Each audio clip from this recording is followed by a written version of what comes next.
Mi nuera me expulsó de la cena de Navidad. Hueles mal. ¡Lárgate!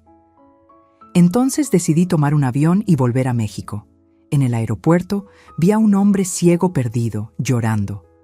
Le di mis últimos $50. Él se quitó los lentes y dijo: «Sigues teniendo la misma bondad». No lo podía creer al reconocer a mi amor de adolescencia. Él sacó un cheque y dijo: «Es nuestro turno de celebrar el amor, pero antes necesito decirte que me alegra tenerte aquí. Sigue mi historia hasta el final y comenta desde qué ciudad me estás viendo. Así podré ver hasta dónde ha llegado mi historia». 69 años viviendo y jamás pensé que la Navidad podría convertirse en el día más doloroso de mi existencia. Me llamo Karime, y esta es la historia de cómo mi propia familia me enseñó que a veces el amor no es suficiente cuando se enfrenta a la crueldad calculada. Esa mañana del 24 de diciembre, desperté con una emoción que hacía años no sentía.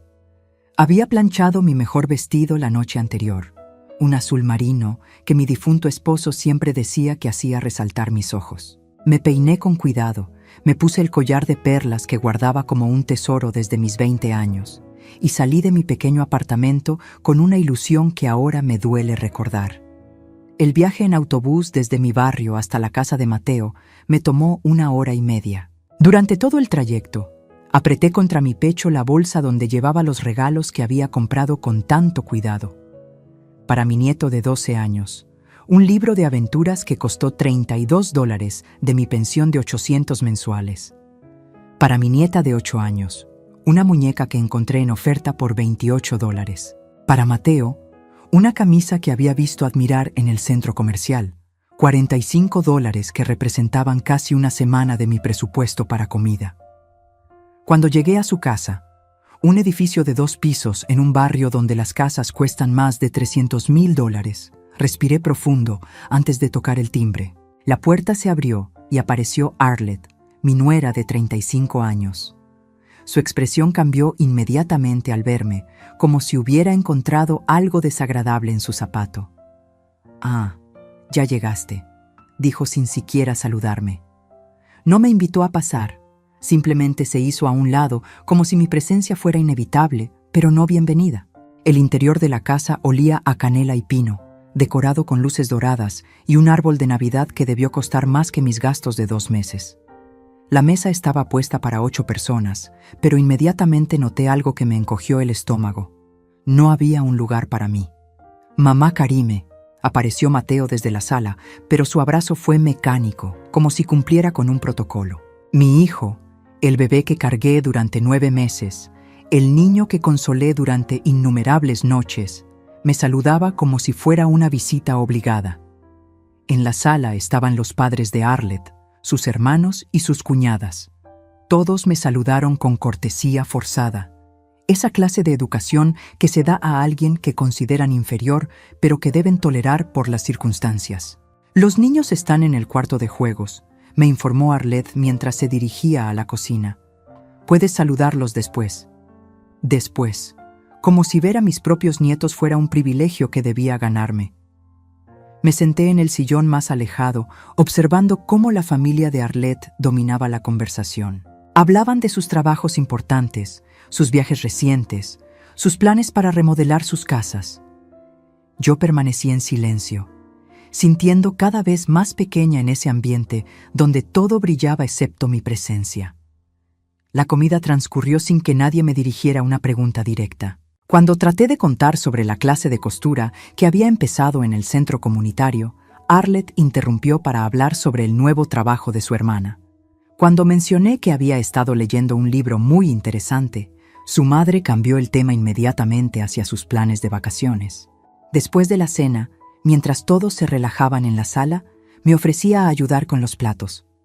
Arlette me miró con fastidio. «No es necesario, Karime. Todo está bajo control». Pero yo insistí. Necesitaba hacer algo, contribuir de alguna manera. En la cocina, mientras lavaba los vasos con cuidado, escuché risas desde la sala. Risas de las que yo no formaba parte. Cuando regresé, los niños finalmente habían bajado. Mi nieto me saludó con un «Hola, abuela», rápido antes de volver a su videojuego. Mi nieta se acercó tímidamente, pero cuando le di su regalo, Arlette intervino inmediatamente. «¿Qué le dices a tu abuela, mija?». Su tono tenía esa falsa dulzura que usan los padres para enseñar modales, pero había algo más, algo que me hizo sentir como si mi regalo fuera una molestia.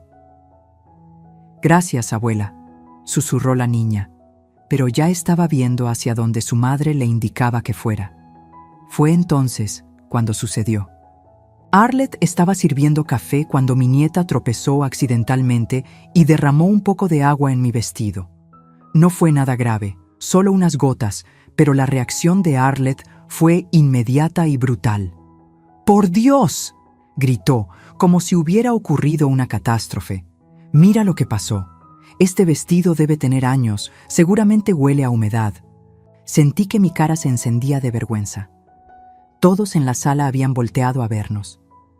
«No es nada, está bien», murmuré, tratando de minimizar la situación. Pero Arlette no había terminado.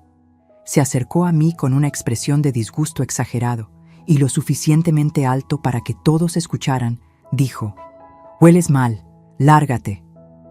El silencio que siguió fue ensordecedor.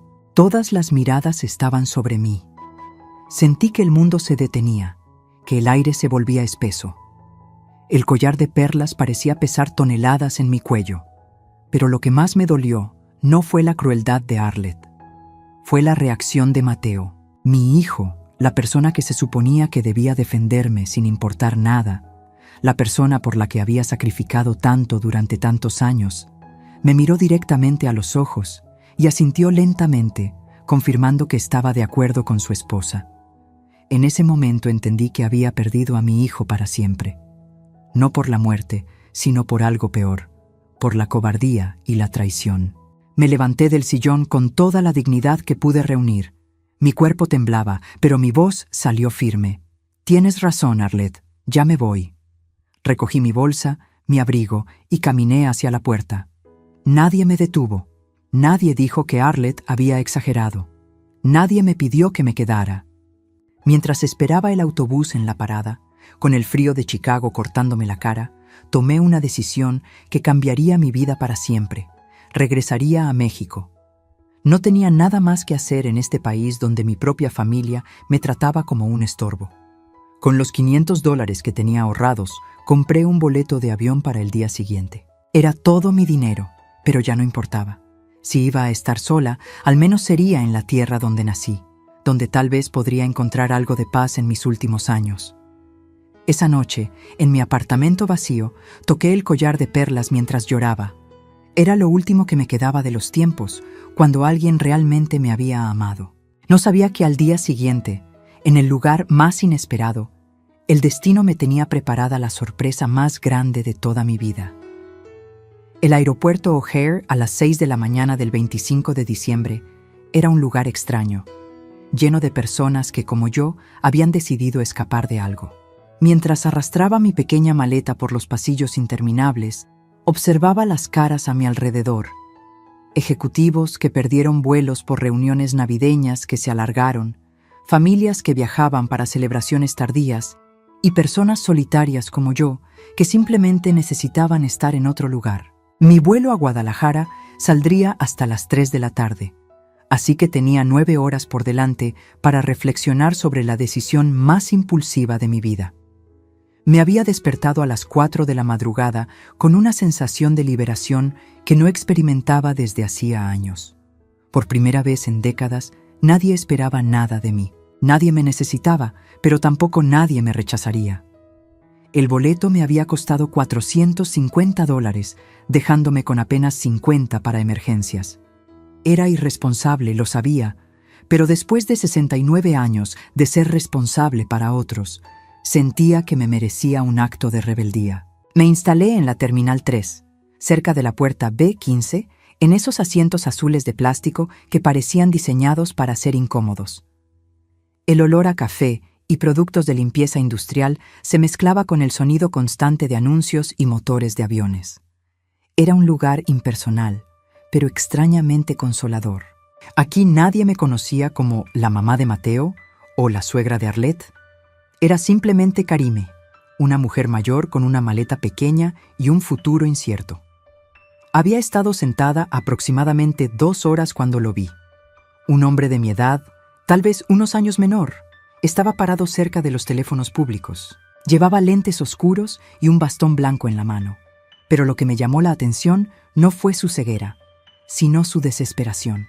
Se movía en círculos pequeños, como si hubiera perdido algo importante, y podía escuchar sollozos quedos que le nacían desde el pecho. Durante varios minutos, otras personas pasaron junto a él sin detenerse. El mundo moderno parece diseñado para ignorar el dolor ajeno, especialmente cuando ese dolor pertenece a alguien que ya no consideramos productivo o relevante. Yo misma dudé en acercarme. Después de lo ocurrido la noche anterior, mi confianza en la humanidad estaba bastante golpeada. Pero algo en la postura de ese hombre me resultaba familiar, no físicamente, sino emocionalmente. Era la posición de alguien que había perdido más que un objeto material. Era la postura de quien se siente completamente solo en el mundo. Me levanté y caminé hacia él, mis zapatos haciendo eco en el suelo pulido. «Disculpe, señor», dije suavemente. «¿Necesita ayuda?» Se detuvo inmediatamente, volteando la cabeza hacia mi voz. Tenía una barba cana bien cuidada y líneas profundas alrededor de los ojos que hablaban de años de sonreír y también de sufrir. «Perdí mi cartera», me dijo con una voz quebrada que delataba horas de llanto contenido. Tenía el número de teléfono de mi sobrina. Ella iba a recogerme. Ahora no sé cómo contactarla. Su acento era mexicano, como el mío, pero de una región diferente. Había algo en su forma de hablar que me transportó inmediatamente a mi juventud, a los tiempos cuando las voces masculinas podían hacerme sentir protegida en lugar de amenazada. «¿Necesita dinero para una llamada?», le pregunté, aunque sabía que ya no había teléfonos públicos que funcionaran con monedas. «No, necesito un teléfono celular, pero no tengo dinero para comprarlo. Todo estaba en mi cartera». Sus manos temblaban ligeramente mientras hablaba. «Mi sobrina debe estar preocupada. Se suponía que debía haberle llamado hace 3 horas». Sin dudarlo ni un segundo, saqué los $50 de mi bolso. Era literalmente todo el dinero que me quedaba en el mundo. Pero viendo a este hombre en su desesperación, no pude guardármelo. «Tome», le dije, poniéndole los billetes en la mano. «Puede comprar uno de esos teléfonos prepagados en la tienda de allá». Sus dedos se cerraron alrededor del dinero y luego alrededor de mi mano. Su tacto era suave pero firme, como el de alguien que había trabajado con las manos, pero también había sabido ser gentil. «¿Por qué hace esto por un extraño?», me preguntó, y en su voz había algo más que gratitud. Había asombro genuino, como si fuera la primera vez en mucho tiempo que alguien le mostraba bondad desinteresada. «Porque conozco lo que se siente estar perdido», respondí sin pensarlo mucho. Era la verdad más honesta que había pronunciado en años. Él asintió lentamente, como si entendiera exactamente lo que yo quería decir. «Siempre fuiste diferente», murmuró, casi para sí mismo, pero lo suficientemente alto para que yo lo escuchara. Esa frase me hizo detenerme. Había algo extrañamente familiar en esas palabras, en la forma en que las dijo. Pero antes de que pudiera procesarlo completamente, él siguió hablando. «¿Cómo puedo agradecerle? ¿Cuál es su nombre?» «Karime», dije, y al pronunciar mi propio nombre, sentí como si fuera la primera vez en años que alguien realmente quería saberlo. «Karim», repitió lentamente, como si estuviera saboreando cada sílaba. «Es un nombre hermoso. Significa generosa, ¿verdad?». Asentí, sorprendida de que lo supiera. No mucha gente conocía el significado de mi nombre. Mi madre me lo puso porque nací en invierno, y ella decía que los bebés de invierno necesitaban nombres cálidos para compensar el frío del mundo. Por primera vez en toda la conversación, él sonrió.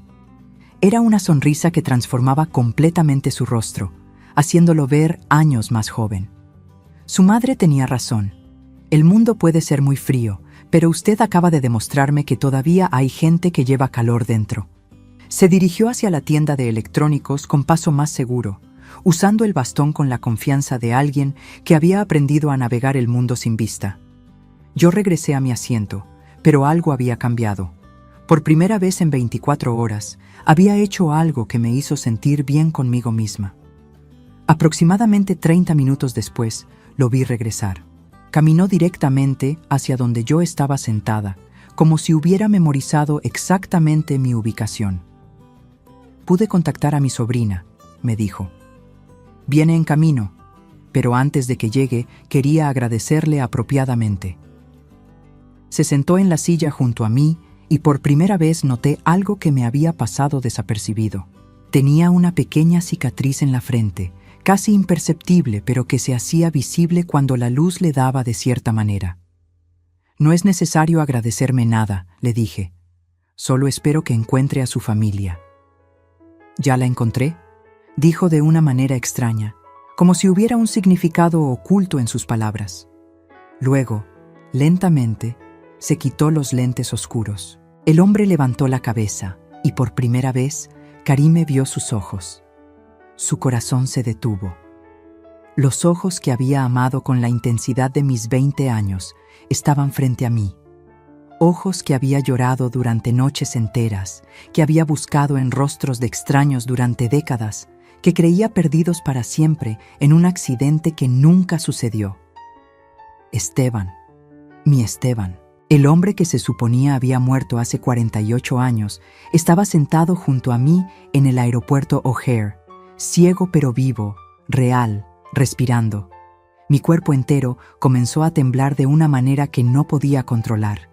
El collar de perlas se sentía como si me estuviera estrangulando. El mundo alrededor desapareció.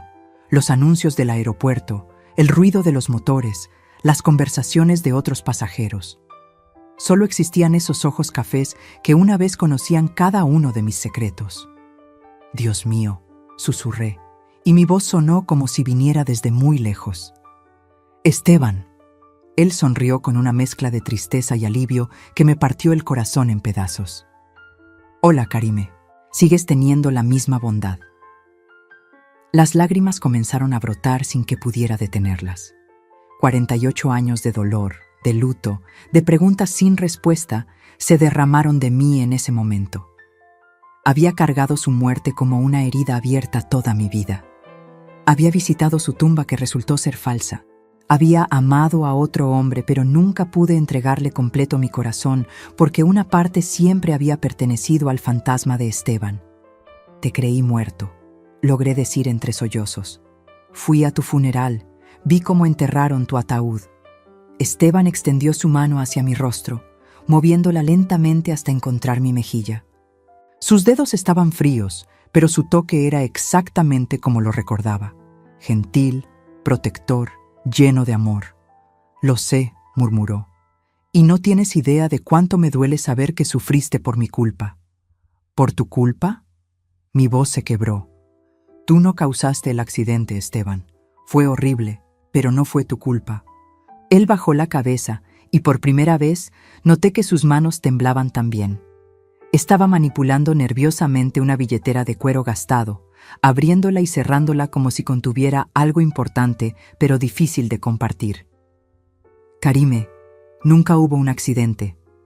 Sus palabras cayeron entre nosotros como piedras en agua profunda. No las entendí inmediatamente. Era como si hubiera hablado en un idioma extranjero. ¿Qué quieres decir?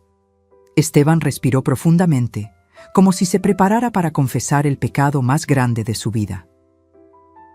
El 23 de noviembre de 1975, el día que se suponía que iba a morir en ese accidente, yo estaba escondido en casa de mi tío en Tijuana.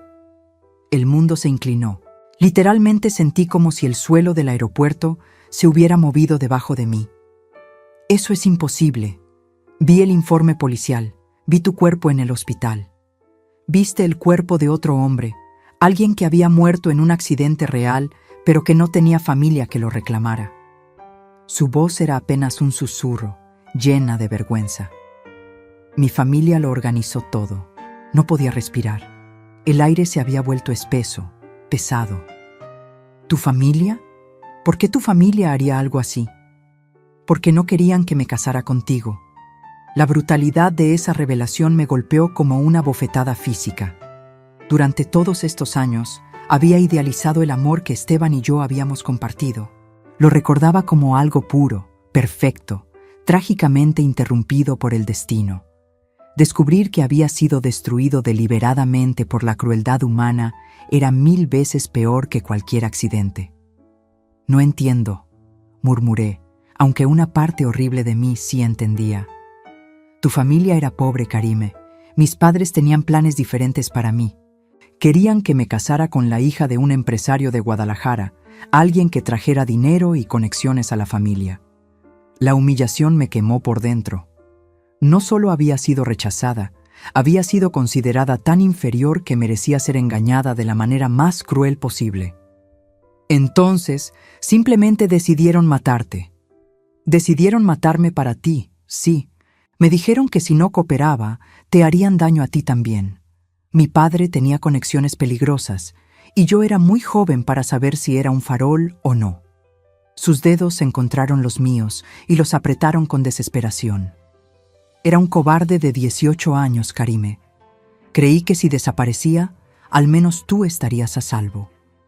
¿Y por qué no viniste a buscarme después? ¿Por qué esperaste hasta ahora? Esteban se tocó la cicatriz en su frente, ese detalle que había notado pero que no había querido examinar demasiado. Porque cuando finalmente reuní el valor para regresar, 3 años después, descubrí que ya estabas casada. Tenías 24 años y acababas de tener a tu bebé. Mi corazón se detuvo. Mateo. Había conocido a mi difunto esposo en 1977, 2 años después de la supuesta muerte de Esteban. Me casé con él porque necesitaba seguridad, porque estaba cansada de llorar, porque pensé que nunca volvería a sentir amor verdadero y que tal vez el cariño sólido y confiable sería suficiente. Te vi una vez, continuó Esteban. Estabas en el parque con tu bebé. Te veías feliz, o al menos en paz. Tu esposo te trataba bien. Podía ver eso desde la distancia. Y decidí que no tenía derecho a arruinar la vida que habías construido.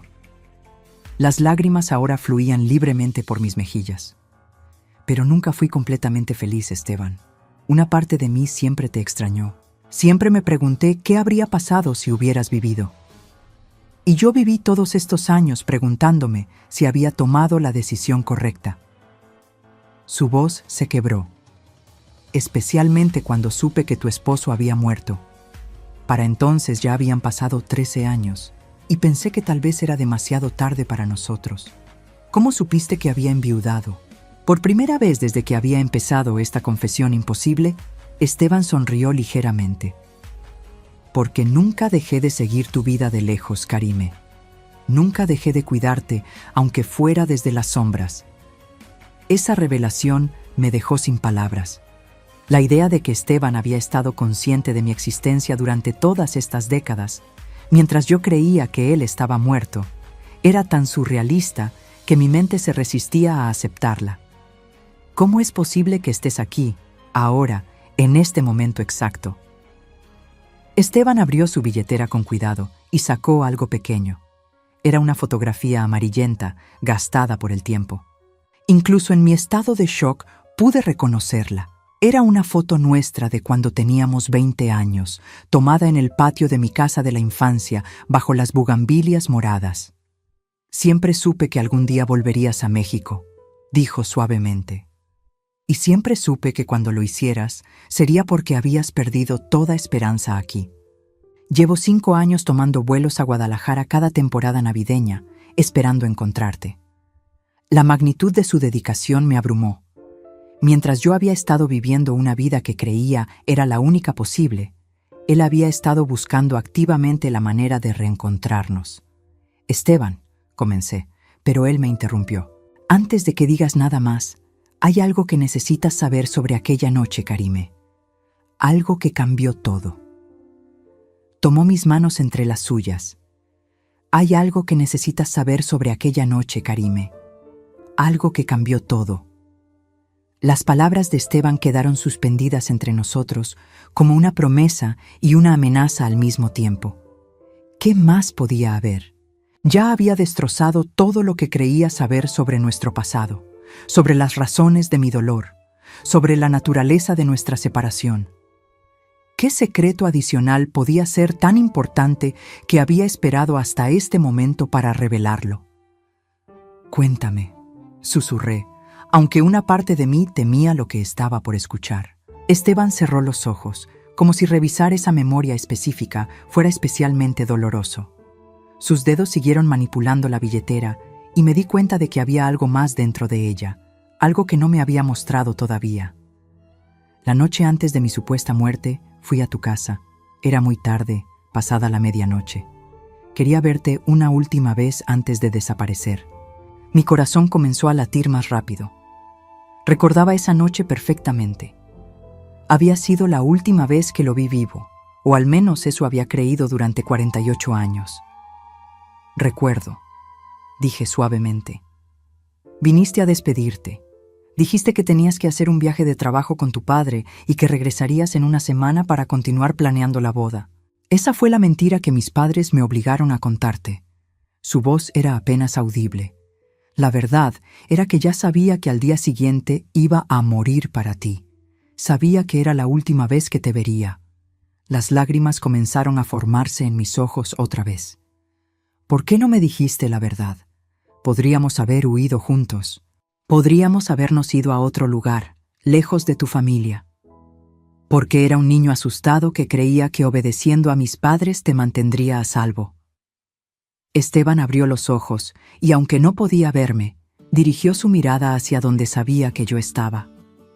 Pero esa noche, cuando nos despedimos, hice algo que mis padres no sabían. Esperé en silencio, sintiendo que me acercaba a una revelación que cambiaría todo una vez más. ¿Recuerdas que te di algo esa noche? Algo pequeño, que te pedí que guardaras hasta que regresara de mi viaje. Mi mente se aceleró, buscando en los recuerdos de esa noche lejana. Había sido tan doloroso recordar los detalles de nuestra última despedida que había tratado de bloquear muchos de ellos. Pero entonces, como un rayo de luz en la oscuridad, lo recordé. El anillo, susurré. Esteban sonrió.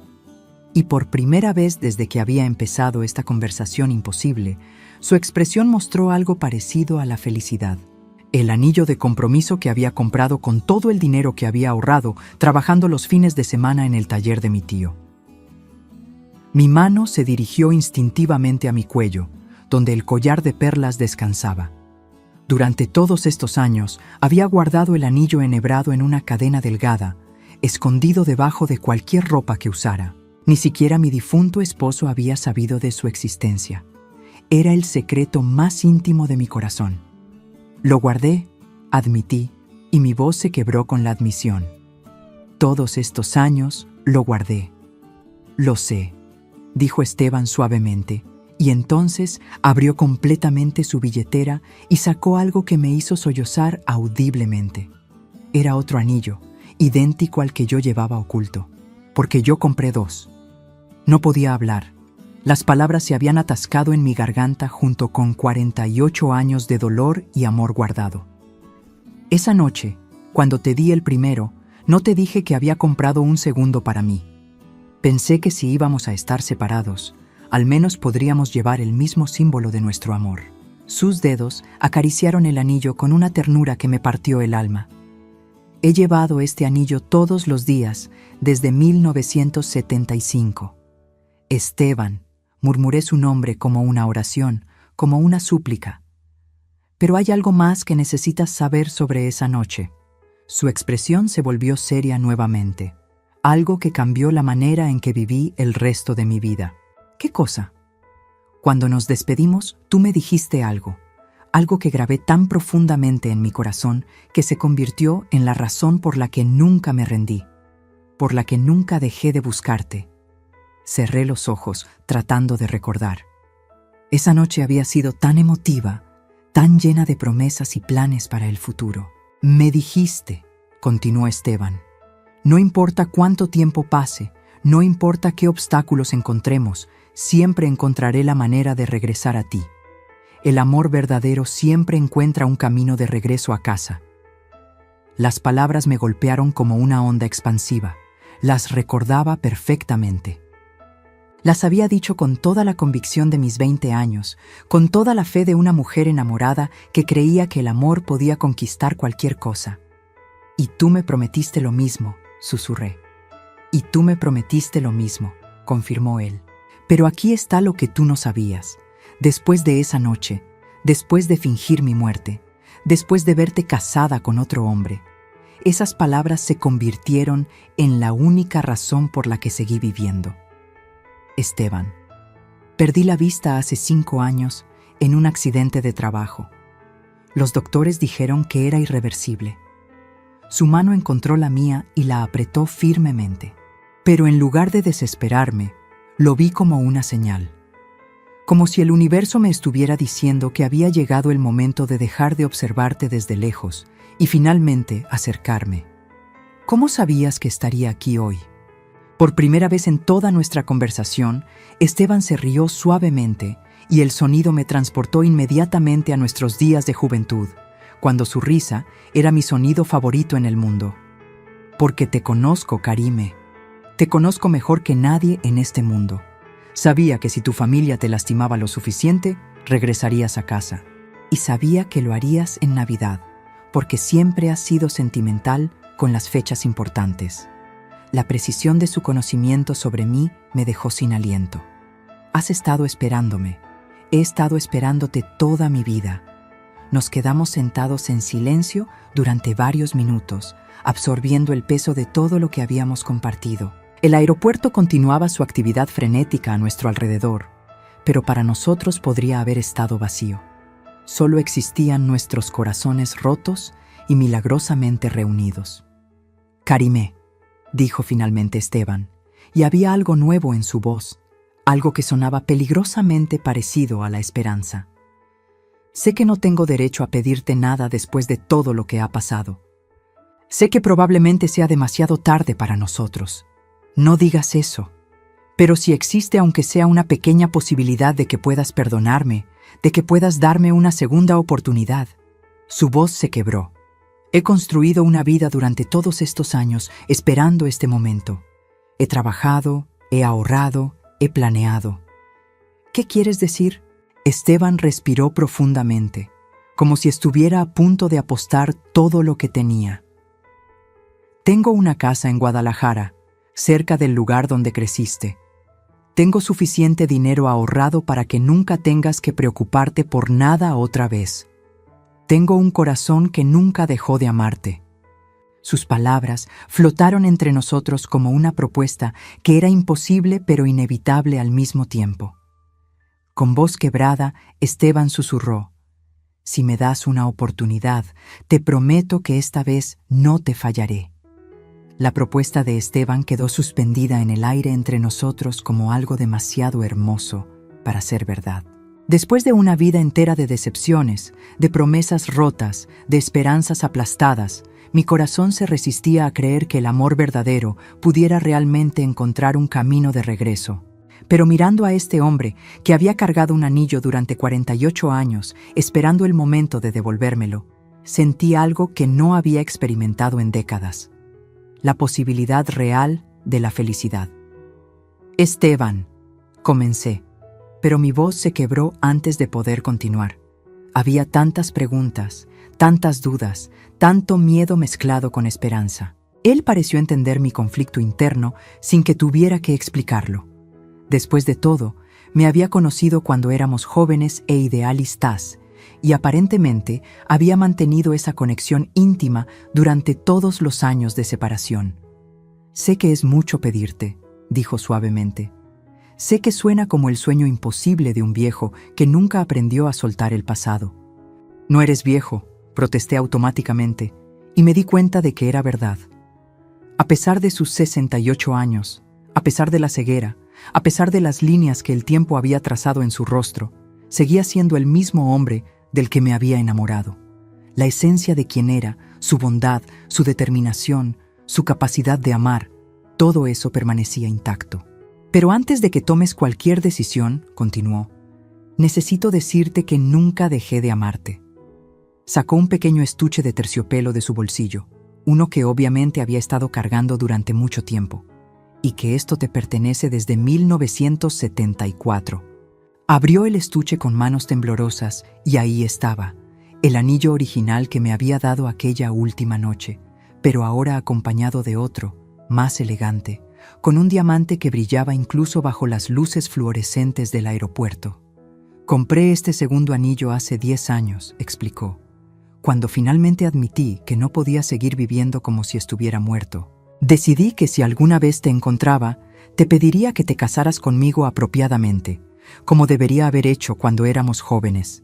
Las lágrimas corrían libremente por mi rostro ahora. ¿Cómo puedes estar seguro de que soy la misma persona de la que te enamoraste? Han pasado casi 50 años, Esteban. He cambiado, he envejecido, he cometido errores. Acabas de darle tus últimos $50 a un extraño en el aeropuerto, dijo con una sonrisa que iluminó todo su rostro. Eres exactamente la misma mujer de la que me enamoré. Su respuesta fue tan simple y tan perfecta que me hizo reír a través de las lágrimas. Tenía razón. A pesar de todo lo que había vivido, a pesar del dolor y la desilusión, mi esencia fundamental no había cambiado. Seguía siendo la misma persona que creía en la bondad, que ayudaba sin esperar nada a cambio, que amaba con todo el corazón.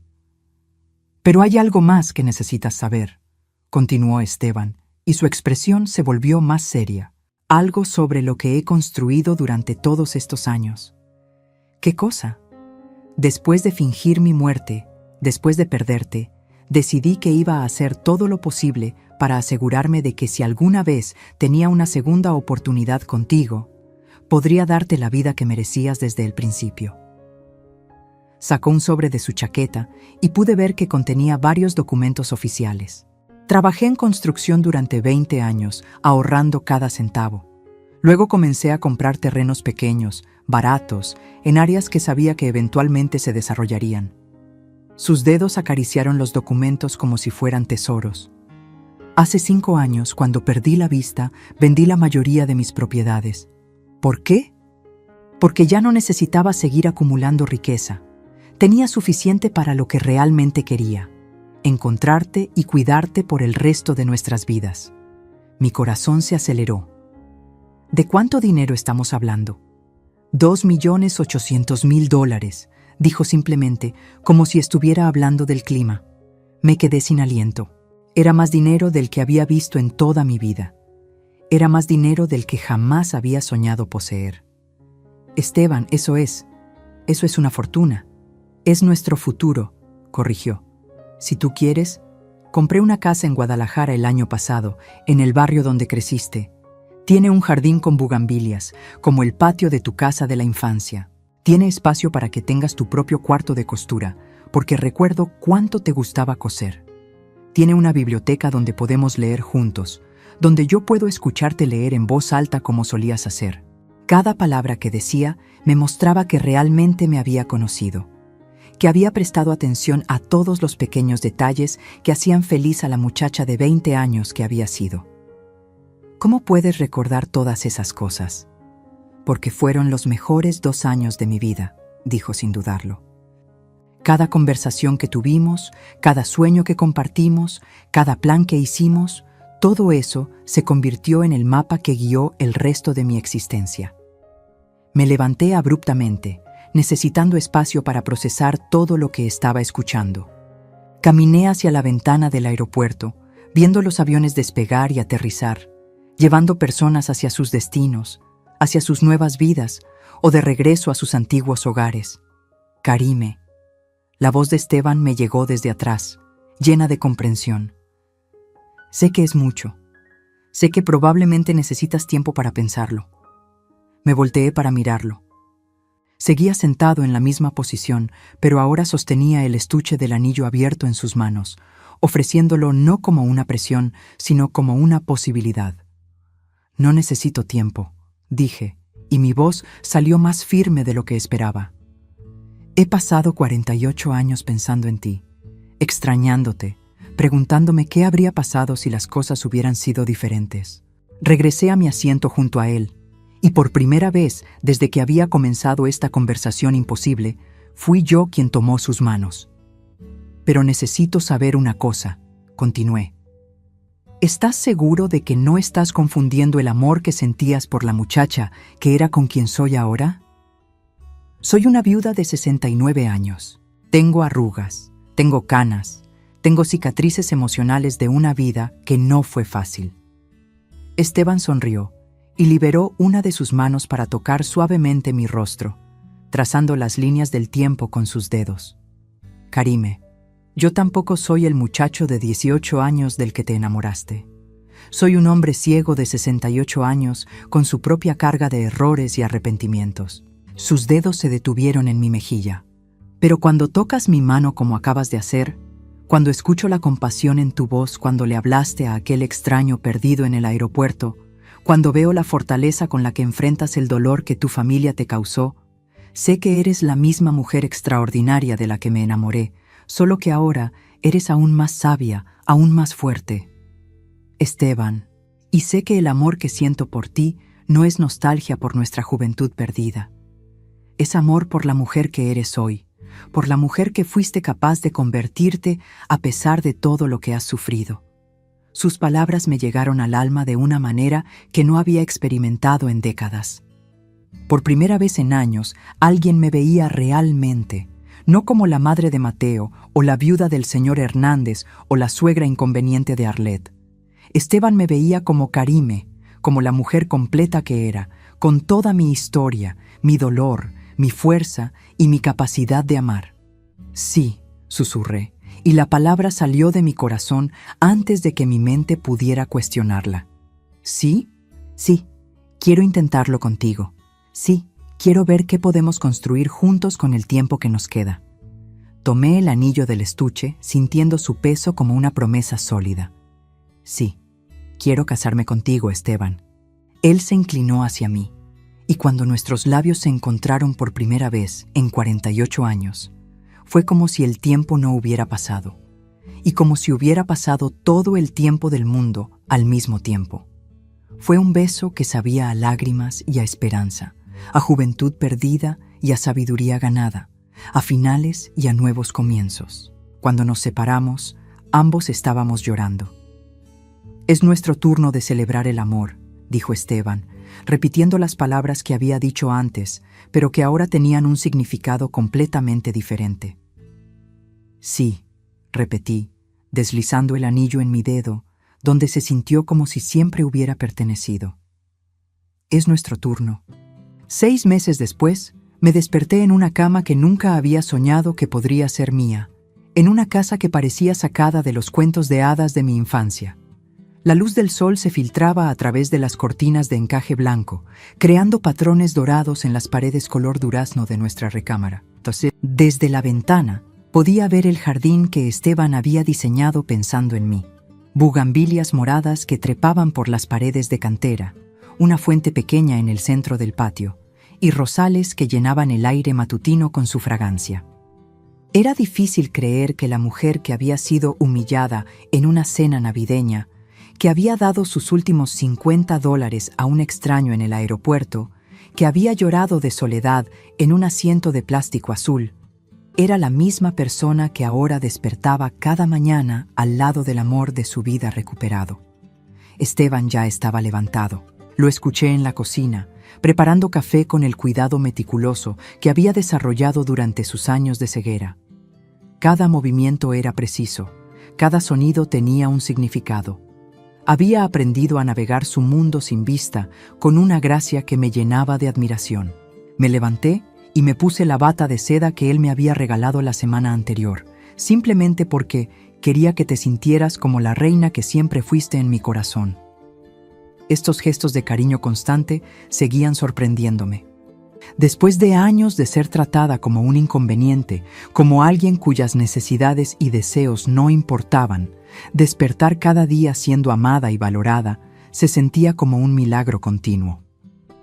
«Buenos días, mi amor», me saludó cuando entré a la cocina, y aunque no podía verme, siempre sabía exactamente cuándo llegaba. Había memorizado el sonido de mis pasos, el ritmo de mi respiración, todos los pequeños detalles que lo conectaban conmigo. «Buenos días», respondí, besando su mejilla antes de sentarme en la mesa redonda de madera que había elegido porque es perfecta para conversaciones íntimas. Todo en esta casa había sido seleccionado pensando en crear un hogar donde pudiéramos ser felices juntos. Mientras desayunábamos, mi teléfono sonó. Era un número que reconocí inmediatamente, aunque había estado en silencio durante meses. Mateo. Mi hijo había comenzado a llamar regularmente 3 semanas después de que me fui, cuando aparentemente se dio cuenta de que su madre no iba a regresar suplicando perdón. ¿Vas a contestar?, preguntó Esteban suavemente. Nunca me presionaba sobre mis decisiones respecto a mi familia. Entendía el dolor que me habían causado y respetaba cualquier elección que hiciera al respecto. Miré el teléfono, considerando. Los primeros mensajes de Mateo habían sido defensivos, luego preocupados, finalmente desesperados. Arlette había comenzado a mostrar su verdadera personalidad una vez que ya no tenía a mí como chivo expiatorio para su frustración. Sin mi presencia para absorber su crueldad, había comenzado a dirigirla hacia Mateo y los niños. «Hola, Mateo», contesté finalmente. «Mamá», su voz sonó inmediatamente aliviada. «Gracias por contestar. Necesito hablar contigo». «¿De qué?» «De todo. De lo que pasó en Navidad, de cómo te tratamos, de...» Su voz se quebró ligeramente. «Mamá, Arlette y yo nos estamos divorciando». La noticia no me sorprendió. Una mujer que es cruel con una suegra indefensa eventualmente mostrará esa misma crueldad hacia otros miembros de la familia. ¿Y los niños? Los niños están bien. De hecho, están mejor. Sin toda la tensión constante. Sin el ambiente tóxico que Arlette había creado. Hizo una pausa. «Mamá, me di cuenta de que tenías razón sobre ella. Siempre tuviste razón, y yo fui un cobarde por no defenderte. Era la disculpa que había esperado durante años, pero que ya no necesitaba. El dolor que Mateo y Arlette me habían causado había sido el catalizador que me llevó al aeropuerto ese día, que me llevó de vuelta a Esteban. En una manera extraña, le debía mi felicidad actual a su crueldad. Aprecio que me digas eso», respondí calmadamente. ¿Puedes venir a visitarnos? Los niños te extrañan mucho, yo te extraño mucho». Su voz estaba llena de una vulnerabilidad que no había escuchado desde que era pequeño. Miré a Esteban, que estaba sentado en silencio, dándome espacio para manejar la conversación como necesitara. Sus manos descansaban tranquilamente en su taza de café, pero pude notar la ligera tensión en sus hombros. No era celos o posesividad, sino preocupación genuina por mi bienestar emocional. «Mateo, me he casado», dije simplemente. El silencio del otro lado del teléfono fue prolongado. «¿Te casaste?» «Sí, con un hombre maravilloso que me ama y me respeta. Estamos viviendo en México». «¿México? Pero mamá, tu vida está aquí. Nosotros estamos aquí». Por primera vez en la conversación sentí un destello de mi antigua frustración. «Mi vida está donde soy feliz, Mateo. Y soy más feliz de lo que he sido en décadas. Pero los nietos tienen un padre que necesita aprender a ser responsable de su propia felicidad y la de sus hijos, sin depender de que su madre arregle todos los problemas». Esteban sonrió ligeramente y supe que aprobaba mi firmeza. «Mamá, por favor, sé que cometí errores terribles, pero somos familia. La familia se basa en el respeto mutuo y el amor, Mateo. No solo en la sangre». Mi voz se mantuvo tranquila pero firme. «Durante años les di todo mi amor, mi tiempo, mi dinero, mi energía. Lo único que pedía a cambio era ser tratada con dignidad básica. Lo sé y lo siento mucho. Tu disculpa es importante para mí», continué, «pero no significa que deba regresar a una situación donde no fui valorada». «¿Entonces nunca vas a regresar?» «Tal vez algún día vaya a visitarte, pero será como invitada, no como la empleada doméstica no remunerada que esperan que sea». Tomé la mano libre de Esteban, sintiendo su apoyo silencioso. «Tengo una nueva vida ahora, Mateo. Una vida donde soy amada, respetada y apreciada todos los días». ¿Es feliz, mamá? ¿Realmente feliz? La pregunta me sorprendió por su sinceridad. más feliz de lo que jamás pensé que podría volver a ser. Después de colgar, Esteban se acercó y me abrazó desde atrás, sus brazos rodeando mi cintura mientras yo seguía sentada en la mesa. «¿Cómo te sientes?», preguntó. «En paz», respondí, y me di cuenta de que era completamente cierto. Por primera vez en años, completamente en paz. «¿Extrañas algo de tu vida anterior?». Consideré la pregunta honestamente. Extraño a los niños, pero no extraño el dolor constante de no sentirme valorada. No extraño caminar en cáscaras de huevo, tratando de no molestar a Arlet. No extraño sentirme como un estorbo en la vida de mi propio hijo. «Los niños van a crecer», dijo Esteban suavemente. «Algún día van a entender lo que pasó y tal vez busquen una relación contigo por su propia cuenta. Y si lo hacen, estaré aquí. Pero no voy a vivir mi vida esperando ese día». Esa tarde, mientras Esteban leía en braille en su sillón favorito, yo trabajaba en mi nueva máquina de coser, creando un vestido para la boda de la hija de nuestra vecina. Había comenzado a tomar encargos de costura otra vez, no porque necesitara el dinero, sino porque me daba alegría crear cosas hermosas para personas que apreciaban mi trabajo. La tarde del sol entraba por las ventanas abiertas, llevando consigo el sonido de los pájaros en el jardín y el aroma de las flores que cuidábamos juntos. Esta era la vida que había soñado cuando era joven, tranquila, llena de amor, significativa. Cuando terminé de trabajar, me acerqué a Esteban y me senté en el suelo junto a su silla, recargando mi cabeza en su rodilla, como solía hacer cuando éramos novios. «¿En qué piensas?», le pregunté. «En lo agradecido que estoy», respondió, acariciando mi cabello. «En que a veces las cosas más hermosas nacen del dolor más profundo. ¿Crees que habríamos sido tan felices si nos hubiéramos casado cuando éramos jóvenes?». Esteban consideró la pregunta. «Habríamos sido felices de una manera diferente, pero no habríamos apreciado esta felicidad de la manera que la apreciamos ahora.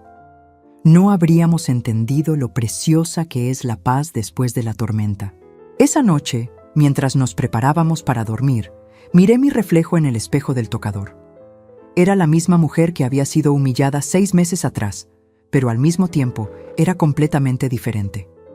Mis ojos tenían una luz que había estado ausente durante años.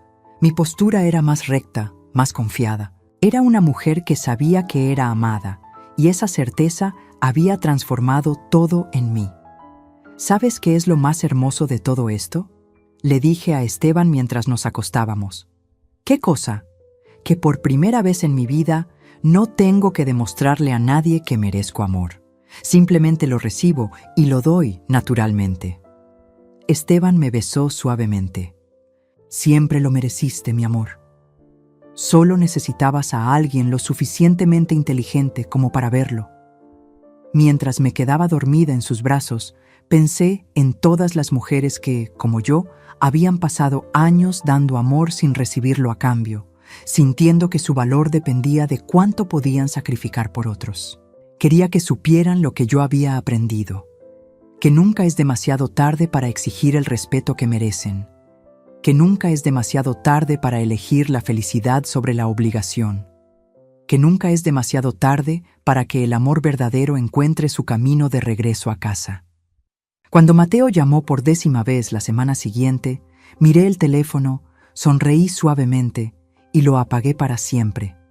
No por crueldad, sino porque finalmente había aprendido que mi felicidad no dependía de arreglar la vida de otros, ni siquiera la de mi propio hijo. Era libre, era amada y era feliz. Y eso, después de 69 años de vida, era más de lo que jamás había soñado posible.